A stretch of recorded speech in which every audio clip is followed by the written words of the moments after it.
Hi guys, welcome back to my mini blog. তো আজকে এই ব্লগটা এখান থেকে হচ্ছে। তো আমি আজকে যাচ্ছি, আমি আর বৌদি যাচ্ছি, একটা দরকারি কাজ আছে, সুভাষ গ্রামে যাচ্ছি আমরা দুজন মিলে। তো ভিডিওটা এখান থেকে দেখতে থাকো। প্রথমে আমি রেডি হয়ে নিচ্ছি।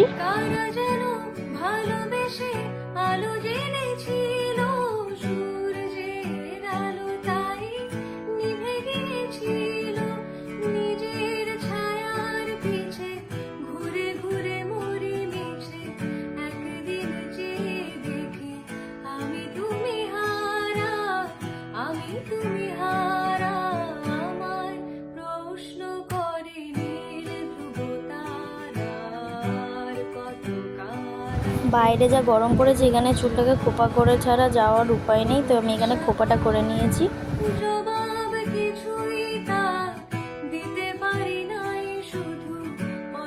তো এখানে আমি আর বৌদি দুজন মিলে এখন বেরিয়ে পড়েছি সুভাষ গ্রামে যাওয়ার উদ্দেশ্যে। তো দুজন মিলে এখন হাঁটতে হাঁটতে যাচ্ছি। আর এখানে হালকা হালকা বৃষ্টি পড়ছে, আবার রোদও উঠেছে।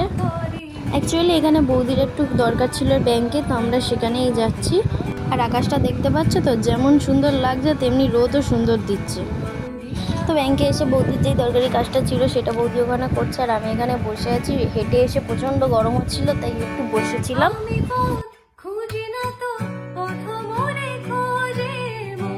তো আমরা যেই কাজটার জন্য এসেছিলাম সেটা হলো না, তো খুব গরম হচ্ছিলো বলে আমরা বসে একটু রেস্ট নিই, ভাবলাম তারপর বেরোবো।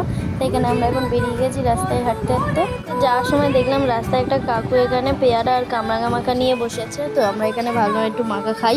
তো দাদুকে এখানে বললাম এই পেয়ারাগুলো বৌদি পাচ্ছে, তো এখানে বলবো যে দাদু এটা মেখে দাও। তো দাদু এখানে মেখে দেবে। তো কীভাবে মাখছে তোমরা দেখো। তো তোমরা এখানে এসে খেয়ে দেখো, দাদুর এই পেয়ারা মাখাটা খুব সুন্দর হয়।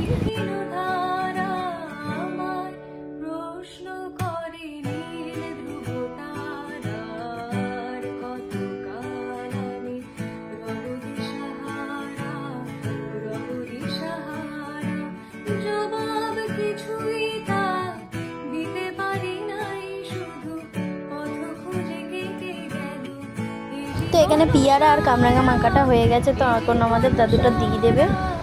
তো আমরা খেয়ে রিভিউ দিচ্ছি কেমন টেস্ট হয়েছে।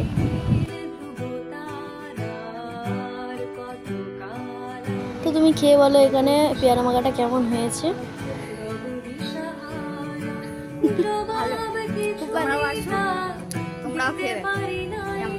একটু বলে দাও কোন জায়গাটায়।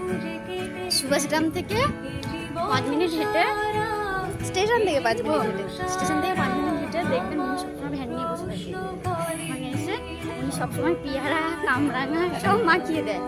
আপনারাও আসুন, সবাই খেয়ে দেখুন, আপনাদেরও ভালো লাগবে। তো এখানে পেয়ারা আর কামরাঙা মাখা আমরা খেতে খেতে বাড়ির দিকে যাচ্ছি। অনেক দেরি হয়ে গেছে, তো তাড়াতাড়ি করে হেঁটে হেঁটে বাড়ির দিকে যাচ্ছি। তো আজকের ভিডিওটা এই পর্যন্ত। যদি ভালো লেগে থাকে তাহলে সবাই লাইক, কমেন্ট, সাবস্ক্রাইব করে দিও, আর সবাই একটু পাশে থেকো। তো আজকের ভিডিওটা এত অবধি রাখলাম, টাটা।